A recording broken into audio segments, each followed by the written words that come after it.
Madam जोङो खोनाबाय थानो मोनदों इउपिपिएल दोलोनिफ्राय जे गारबोनाय समफोरावहाय बिपिएफ दोलोआ पलिटिकेल प्रचार खालामनायावहाय मोनबा गेरेन्टि होबोदोंमोन।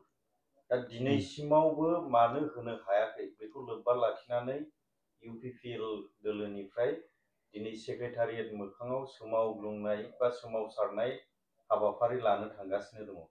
दा बिनि सायावहाय नोंथांमोननि साइडनिफ्राय बेखौ मा फोरमायनो सानो? बयखौबो खुलुमग्रोबाय चेनेलनि बयखौबो आरो जोंनि बिटिसिनि रायजो राजा बयनिसिमबो खुलुमनाय जासिग्रोबाय। जेरैबायदि प्रश्नखौ खालामबाय एकदम बेयो मोनसे लाजिथाव आरो मिनिथाव बायदिसो आं मोनदों आरोखि। आंबो नुबाय थादों जे दिनखालि माबादों जोंहा इएमफोरनि पर्टफलिअ'खौ रानदों समायखिरा लादों ओइदिनखालि राजु नार्जारि बिथां इउपिपिएलनि जेनेरेल सेक्रेटारिखौ साखाथियाव अमेन इउपिपिएलनि आफादगिरि प्रतिभा ब्रह्म आरो सासे एनजिअ मावनाय बिथाङाबो दं खोमा पर्टफलिअ पद्मिनी ब्रह्म बिथांखौबो साखाथियाव आं नुफादों। बिथांमोनहा मोनसे प्रेस मिट होनायखौ आंबो नुदों आरो ससियेल मिडियायावबो बेफोरखौ नुबाय थादों। बिपिएफआ इलेक्सनाव जे मोनबा गेरेन्टि होदों हानि पाट्टा होनाय आरो 100 कौटि 100 crore फर इयुथ्स वेलफेयार, बिनिफ्राय 40 crore आइजोफोरनि सेल्फ हेल्प ग्रुपफोरनो होनाय, बिनिफ्राय जाय बोराय बुरै सिनियर सिटिजेन बिथांमोननो 10 कौटि राननानै होनायनि बाथ्रा, बेनिफ्राय जायफोर बेंगुरा बेंगुरि बिथांमोननोबो 10 कौटि राननानै होनायनि बाथ्रा आरो आइबिएस स्किमाव 50 कौटि फैसा होनायनि बाथ्रा बेथ' दङ बिपिएफनाव आरो बेखौ जोङो इस्ताहारावबो बेखौ थिखांदों। आं सासे इस्ताहारनि थांनाय बिटिसि इलेक्सननि जे इस्ताहारनि ड्राफ्टिं कमिटि आंनो सोद्रोमामोन सासे, आंहा गासिबो रग' रग' गोसोआव दङ आरो जों बेफोर बाथ्राखौ लानानै रायजो राजानि खाथियावबो थांखादों। दिनै बाथ्राया जाबाय मा सरकार दानाया दिनै बेसेबां सान जाखो, सानबेसे जाखो, दिनैनि दिनावनो जे बिथांमोनहा एखेबारे बे स्किमखौ राननांगौनि बाथ्राखौ बुंदों, बे माबायदि साननाय बाहाय रायजो राजानि खिथाव सिगाङाव मा उसुथायनो होनो नागिरदों? सिगाङाव आङो प्रतिभा ब्रह्म बिथाङा जिहेतु बुङाखैब्लाबो दंखायोमोन, आं बिथांनावसो सोंगोन बिथांमोनहा 75,000 थाखा होगोन होननानै आइजोफोरनो होगोन होननानै बुंनाया बोसोरबा बारलांदों, मानो बिथांमोनहा होनो हायाखै?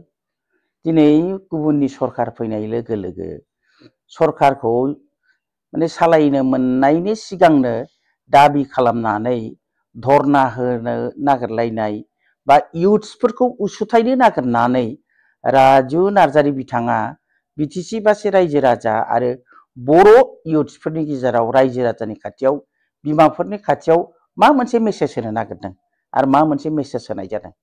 आं बिथांमोननि ज्ञातार्थे बिथांमोनखौ मिथिहोनो थाखाय आङो दिनैनि दिनाव बुंगोन स्पष्टयै, बिपिएफ राजखान्थि दोलोआ हाग्रामा महिलारिजों दैदेनजानाय बिपिएफ राजखान्थि दोलो आरो बिटिसि सरकारा हाग्रामा महिलारिजों दैदेनजानाय बिटिसि सरकारा दिनै बेखौ खामानिखौ मावनो आखायाव लाबाय। जेरै हा पाट्टानि थाखाय बिथाङा जेसेबां खामानि मावनायनि साफिसियेन्ट वार्कार गैयैयाव सिनियर जायफोर रिटायारमेन्ट जादों बिथांमोनखौबो लाबोनानै दायित्व होबाय, बेखौ बयबो मिथिगौ, बे मिडियायावनो फैखाजोब्बाय आरो सार्कोल अफिसारफोरनि बा सिगांनि जाय बिथांमोना मण्डल मुहुरि जायफोर दंमोन रिटायार जानानै थांबाय बिथांमोनखौबो दिनै हाग्रामा महिलारिया सोनानै लाबाय।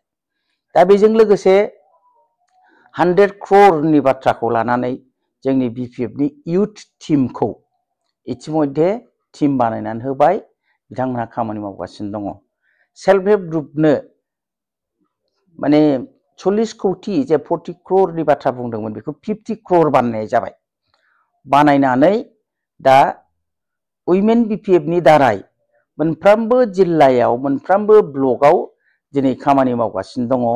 राजु नार्जारि नोंथां, इउपिपिएल नोंथांमोन, जोङो बहाय रावबो पार्टिखौ बासिनाय नङा आरो बहाय मोनफ्रोमबो दोलोनि मानसिफोरखौ जोङो ग्रुपआव दं जिहेतु जोङो रावखौबो एरखेनाय नङा, जों बयखौबो लाफानानैनो प्रत्येक ब्लकआव 833 सेल्फ हेल्प ग्रुपखौ बेबाराव इनक्लुड खालामनाय जागोन बे जोंनि नटिफाइ जाबाय आरो जों बिनि सायाव खामानि मावगासिनो दङ।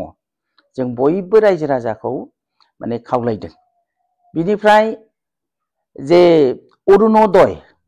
अरुणोदयाथ' स्टेटनि जिहेतु अरुणोदयखौ स्टेटआव launch खालामफिनदों।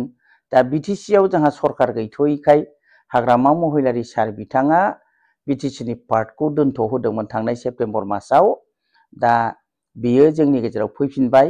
4000 etch block party block मोनफ्रोमबो जोंनि समस्तियाव बिटिसि समस्तियाव 40टा समस्तियावनो 4000 बेनिफिसियारिसआ बेजों बेनिफिट जागोन।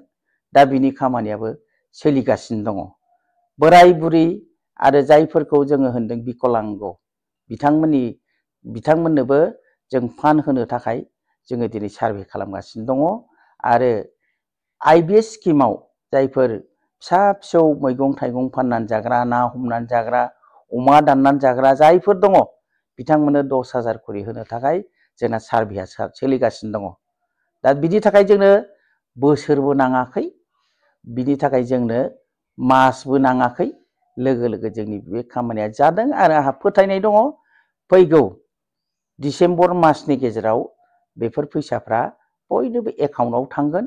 जोङो जानो हागौ हयथ' खेबसे खेबनै पाब्लिक मिटिं खालामनानै एनाउन्सखौ खालामगोन।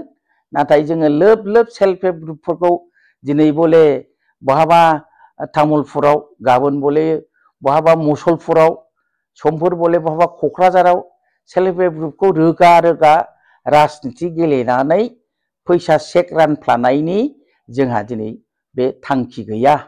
जोङो BPFनि नीति आदर्शजों बयबो हारि माहारिखौ लानानैनो खामानिखौ मावलांगोन आरो बे खामानिया जागोन, आंहा फोथायनाय दङ।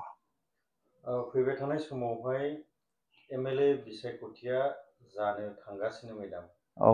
दा बिटिसि बिसायख'थियावथ' नोंथांमोननि दोलोआ 28था मासियावहाय देरहानो हाबाय। नैबे MLA बिसायख'थियावहाय नोंथांमोननि दोलोआ बेसेबांसिम मासिखौ टारगेट लानानै आवगायगोन?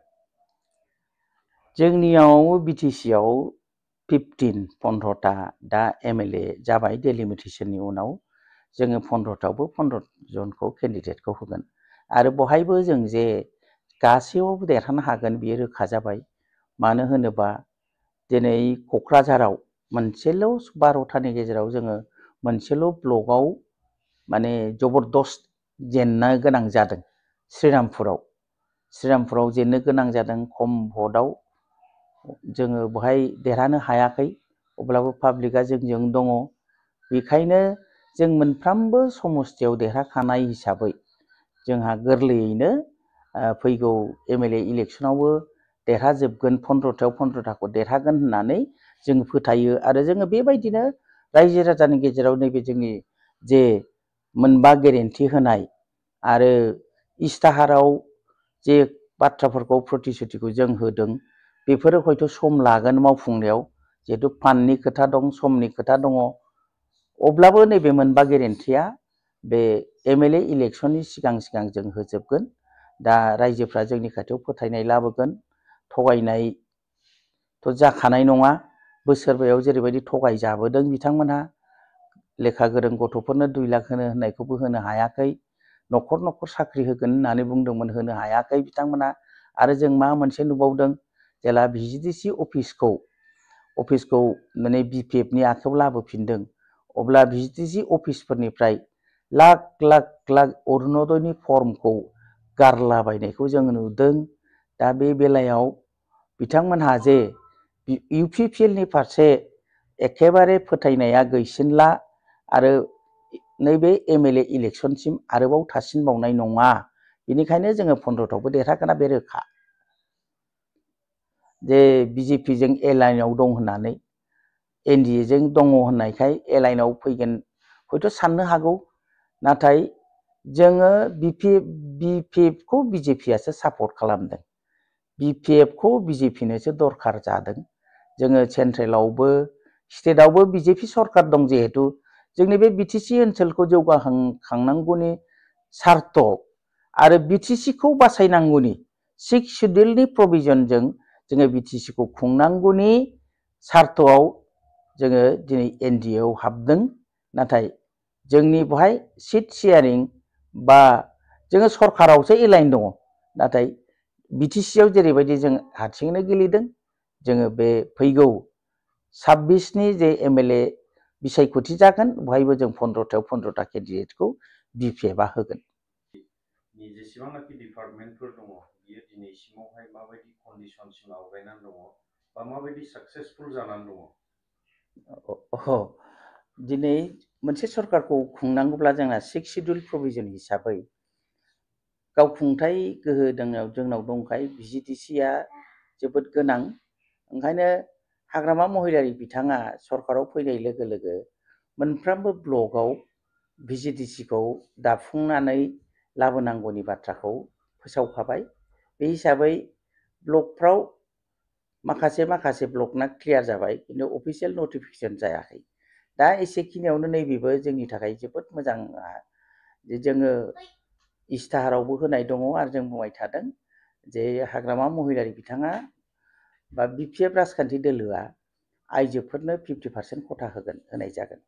भिजिडिसिनि चेयारमेन बा चेयारपारसन आरो सोद्रोमाफा 50% जागोन। दा बिदि हिसाबैनो मोनफ्रोमबो ब्लकआव दिनै आइजोफोरखौ 50% खालामनानै भिजिडिसिनि चेयारमेनफ्रा दाफुंजागोन। बाहाय मोनसे रायलायलायनायबो फैदों जे क्वालिफिकेसनखौ लानानै, रोंगौथिखौ लानानैबो बुंलायनाय जादों जे भिडिसिनि चेयारमेन एबा मेम्बार जानो थाखाय मेट्रिकुलेट नांगौ होननानै बुंनाय जादों। दा बेखौ लानानै माखासेफ्रा खुब सावरायदों, आख' फाख' खायसे मोनदों। दा बे बेलायाव नैबेनो खोथा रोखा, बे जुगा सोलोंथाइनि जुग, सोलोंथाइनि मुगा आरो मोनफ्रोमबो खामानिया अनलाइनजों जायो।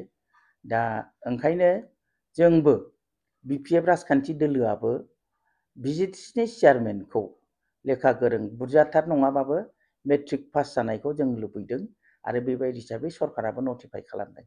दा बेबायदि हिसाबैनो देग्लायनि भिजिडिसिनि चेयारमेना बे मेट्रिकुलेट जागोन आरो मेम्बारफोरखौ बे खेबनि थाखाय मेट्रिक पास जायाबाबो जागोन बेखौ रोखा खालामखाबाय। नाथाय साफ्रोमबो गोरोंनि गेजेरावनो जागोन, बेनिफ्राय बांसिन सोरबा गोरोंसिन दङबा बेबो फैगोन। दा बिनिफ्राय टिसिएलसिनि बेलायावबो जाय जेराव एमसिएलए देरहानानै फैदों, फैनानै जाय बिथांमोनहा इएम मोनाखिसै, एमसिएलए जानानै थाबाय, बिथांमोनखौ गावखौनो खुद टिसिएलसिनि चेयारमेन बानायनाय जागोन। बबेबा क्राइटेरिया गोरोबाखैबा बेखौ सिन्था खालामलायनाय जादों आरो मेम्बारफोरखौबो बिदिनो गावबा गाव समस्थिखौ लानानै मावलायनाय जागोन। दा बेहायनो दिनै भिजिडिसिनि गेजेरजोंनो दिनै मोनफ्रोमबो समस्थियाव खामानि मावनो थाखाय इतिमयधे एसे फान्डखौबो हरनाय जाबाय आरो सारा बिटिसि ओनसोलाव स्कुलनि प्रभिजनाव सोरहाबा बहाबा रिनोभेसन दङबा, फाहामफिननांगौ दङबा, माने वाल होनांगौ दङबा, बेफोरनि थाखायबो दिनै फान्ड हरनायनि खोथा आरो बिनि थाखायबो सार्भे जागासिनो दङ। मथथे जे नुदों हाग्रामा महिलारि बिथांनि दैदेननायाव गमामायैनो बे बिटिसि ओनसोलखौ जौगाखांहोनाय, बयजोंबो खौसेथि लाखिनानै, बयनिबो सायाव फोथायनाय लाखिनानै जे खामानिया जागासिनो दङ, आं बेखौ नुनानै जोबोद गोजोनदों। हाग्रामा महिलारि सारनि मोनसे बाथ्राया बाहाय रोखा जादों जे सोरबा होयोबा, सोरनिफ्रायबा लायोबा होनांगौबो। गमामायैनो हाग्रामा महिलारि बिथांखौ दिनै बिटिसिनि रायजो राजाया मेन्डेट होदों, भट होनानै देरहाहोदों। दा बेनिखायनो हाग्रामा महिलारियाबो रायजो राजानो होफिननो लुबैदों। ओंखायनो गेरेन्टिफोरनि खामानिखौ भिजिडिसिनि गेजेरजोंनो मावफुंनायखौ बिथाङा एखेबारे दा सोलिफुगासिनो दङ। बिथांनि बे साननाया जोबोद मोजां, लायोबा होनोबो रोंनांगौ होननाय बाथ्राया जोबोद मोजां आरो बिजोंनो बिथाङा आवगायगासिनो दङ।